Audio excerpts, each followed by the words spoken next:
కథ చెప్పేవాడిని. My actor name is బంధువు. My character name is బంధువు. My character name is బంధువు. My character name is పక్షి. ఊరిలో ముగింపు లేని కథ రాజుగారికి చెప్తే రాజుగారు మీకు బహుమతి ఇస్తారట. ముగింపు లేని కథ మనం చెప్పము.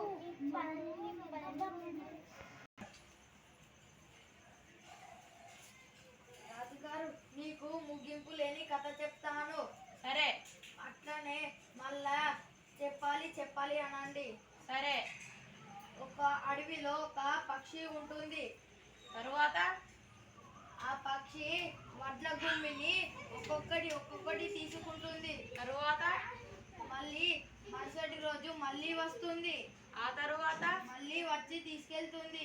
ఆ తరువాత మళ్ళీ వచ్చి తీసుకెళ్తుంది. ఆపు. ఇక నీ కథ చాలా బాగా ఉంది. దీనికి ముగింపు లేదు. నీకు బహుమతులు ఇస్తాను. ఇదిగో. ధన్యవాదాలు మహారాజు.